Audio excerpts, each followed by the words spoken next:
David Copperfield by Charles Dickens, Chapter 5, I Am Sent Away from Home. We might have gone about half a mile, and my pocket handkerchief was quite wet through when the carrier stopped short.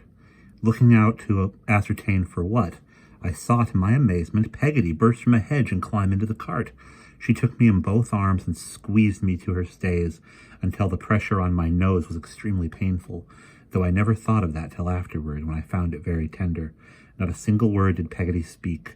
Releasing one of her arms, she put it down in her pocket to the elbow, and brought out some paper bags of cakes which she crammed into my pockets, and a purse which she put into my hand, but not one word did she say. After another and final squeeze with both arms, she got down from the cart and ran away.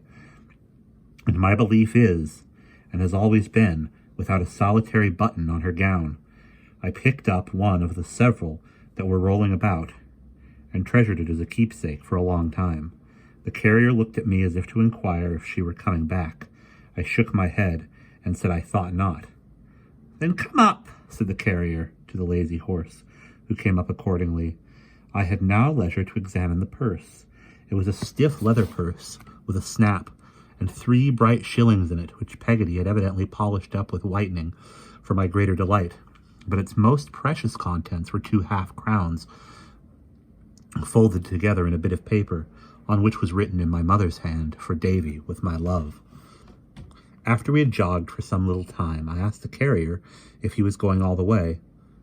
"All the way where?" inquired the carrier.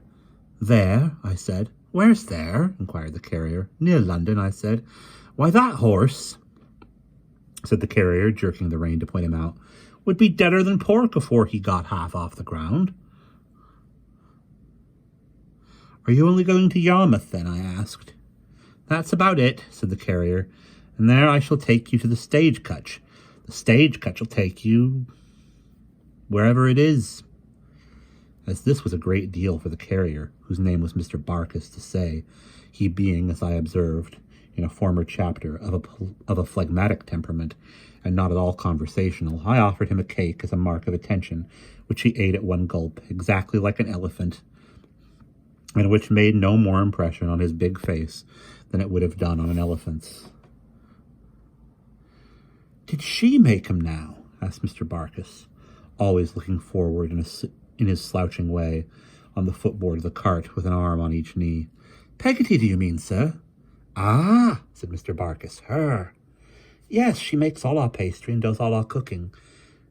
"Do she, though?" said Mr. Barkis. He made up his mouth as if to whistle, but he didn't whistle. He sat looking at the horse's ears, as if he saw something new there, and sat so for a considerable time. By and by he said, "No sweethearts, I believe."